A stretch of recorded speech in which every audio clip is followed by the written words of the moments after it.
Hello, adventurers. Cheers to you. I don't think I've ever shown the inside of my top box before. Shout out to Christopher David Lawson of NEPA, another YouTuber. Pickles, Onion Maiden, rest in peace. That was a very cool restaurant. A heavy metal vegan restaurant. But sadly, they closed up shop recently and are only doing pop-ups now. We've got Pittsburgh's Red Ribbon, Shop Small. We won't mention that. We won't mention that one either. More Red Pop bands off the wall. The Ben Miller Band. When I was in the television show Outsiders on WGN, the Ben Miller Band actually performed during the show and also did the soundtrack for most of the album.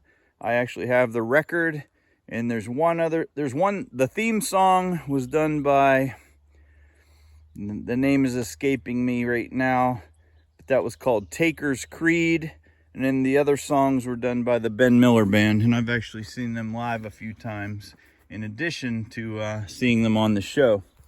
Anyway, in case you're wondering, all my boxes are open because I'm going to be filling them with blueberries as much as possible. It's blueberry season here at the farm. Usually July 8th is the first day for picking. So I'm actually trying to gauge out how much I'm going to have. See, this one here is not ripe on the back side, so that would be sour, but I'm going to eat it anyway because see how it's light, kind of dark in the front. It's sour. Ooh, this one here looks a little better.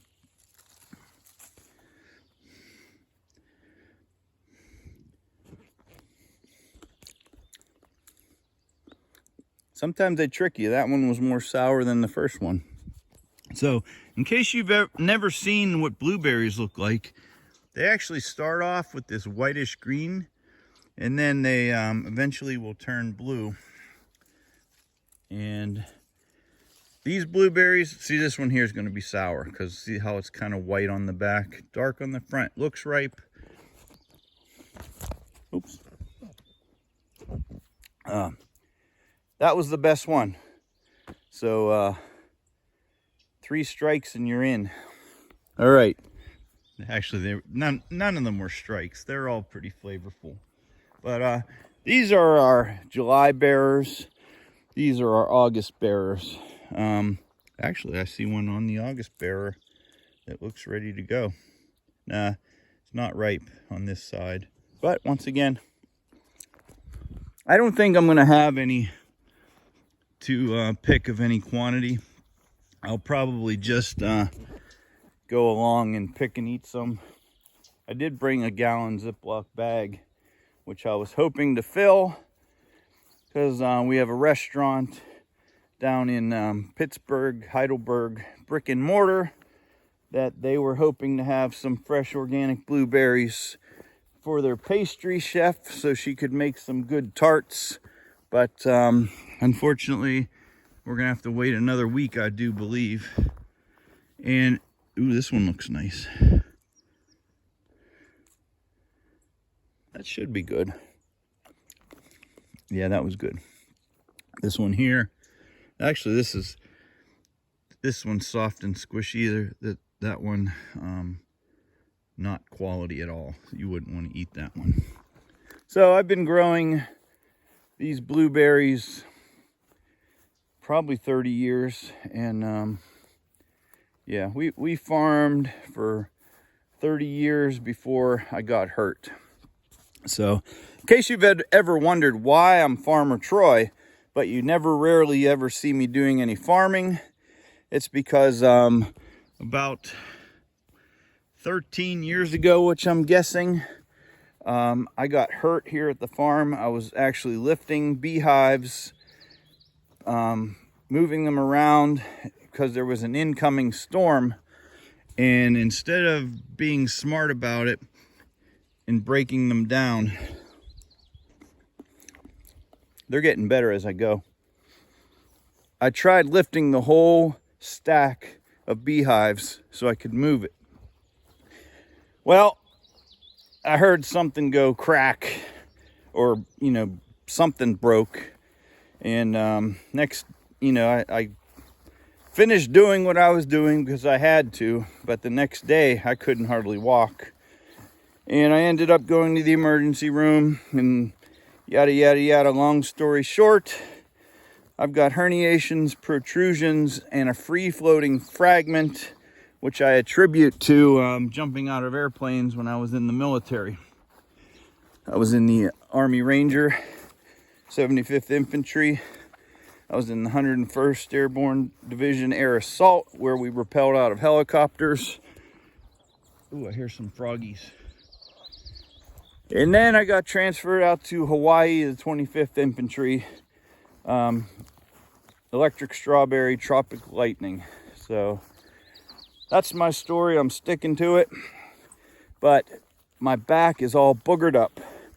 So, long story catch up to where we left off previously. Look, there's a squirrel. No, I'm just kidding. Yeah, I got hurt farming, and I had to basically retire. So I became a gentleman farmer. So we still have some crops, to pick: apples, blueberries, perennials. We still have a garden. And I was going through physical therapy.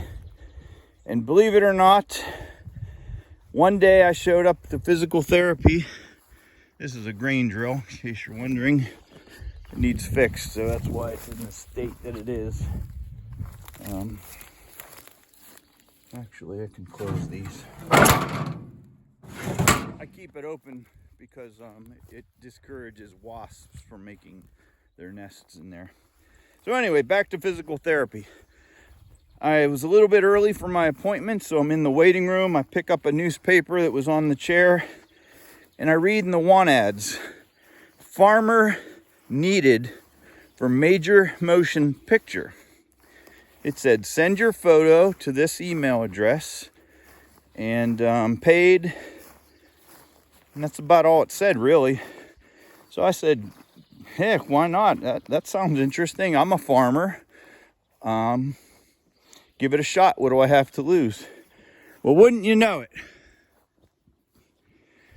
I send that thing in, and like a couple minutes later, like right away, my phone rings, and it's the casting director. And she says, you're perfect. This one here is not right. She says, you're perfect for what we need. So here's the address. Here's the date and time. Show up here, and you'll meet someone named Sierra who will help you out and get you situated. So Sierra is a production assistant, and she walks me around on set. First they take me to wardrobe. They put me in farmer clothes, and then I get to go to makeup, which is in a trailer. And so I'm sitting down there, and they're putting sunscreen on me because, farmers don't wear makeup, but they do want to be safe in the sun, so they put sunscreen on my ears and my nose.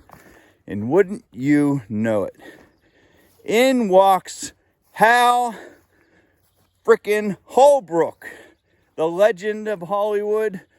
You probably know him.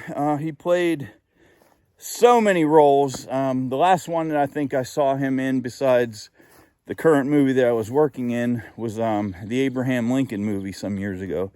But anyway, he walks in, sits down next to me, and he says, is that beard real, or did they put that on you? And I said, sir, it's real. He says, that's beautiful. And so that was my introduction to Hollywood. We had a conversation for a few minutes while I finished up. He was still getting made up.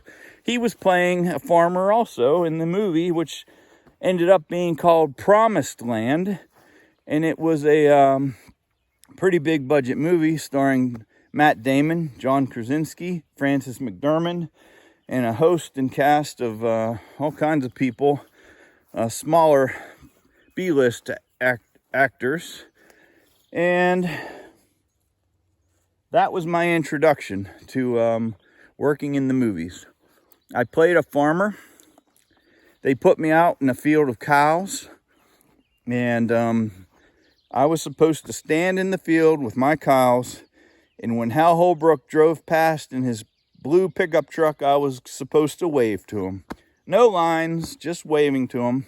So we waited around all day long, and they were feeding us. You know, we had access to lunch and snacks.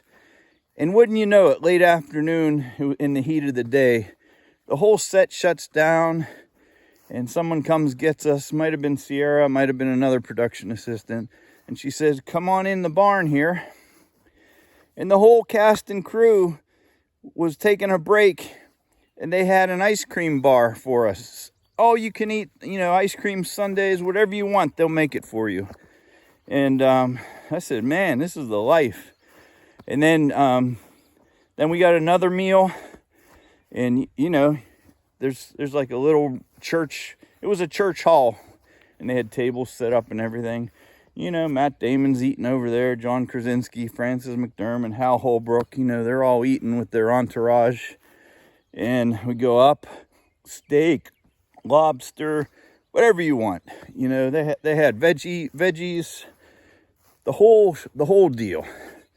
So at the end of the day, in what they call golden hour, just as the sun was setting, they sent me out to my field with my herd of cows, and they were a herd of dairy cows. So I'm out there standing there, the cows are licking me, and you know, they're all coming around mooing, and we got along real well. I love animals, so these cows were fun. And then, you know, the director says action. I'm out there waving at the truck when it goes by. We shot that a few times, and then the day was over. And you know, they come back and finish up your time papers and all that, so they know how much to pay you. And then you go home. And I had such a good time, and I told my wife, you know, maybe you could do something like this.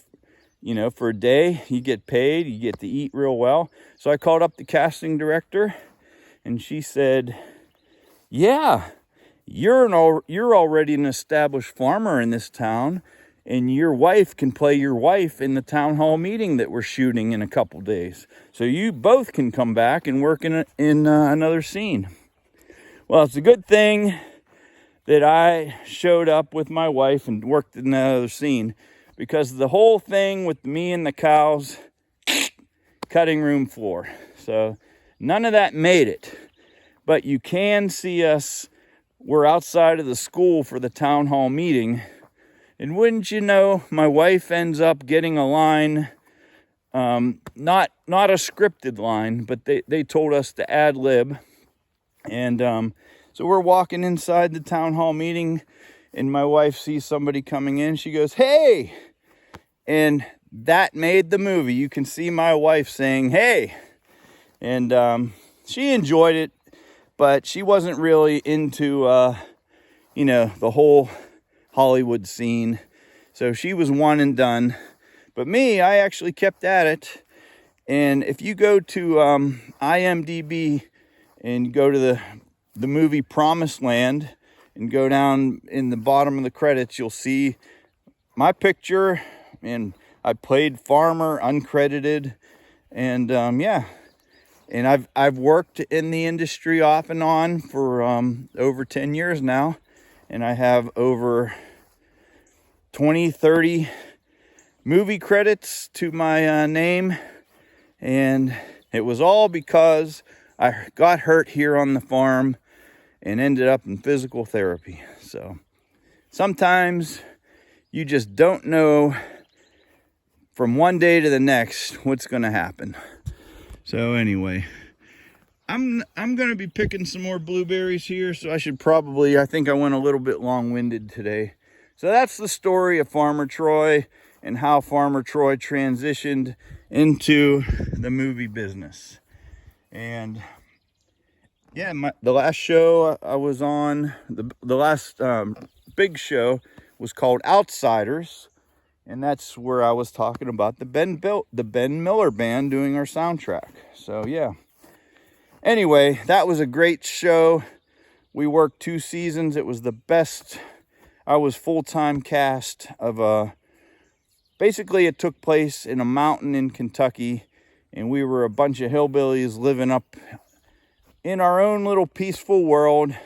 Peaceful, well, not always, but anyway, the plot of the story is that the coal mining company discovered there was a bunch of coal up in that mountain, and they tried to take the mountain by force.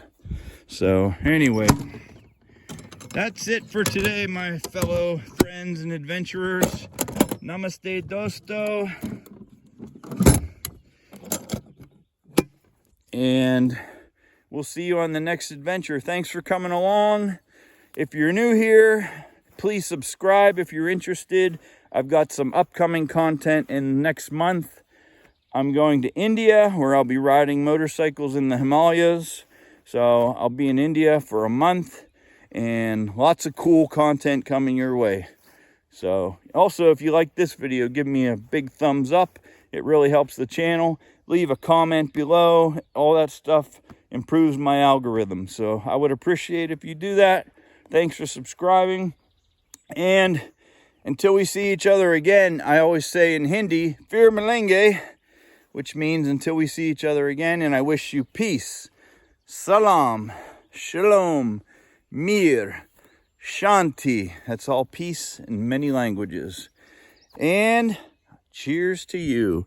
Thanks for coming along on this adventure, adventurers. We will see you next time. There's Ganesh. Mera dost Hati, my friend the elephant. All right, everybody. Bye for now.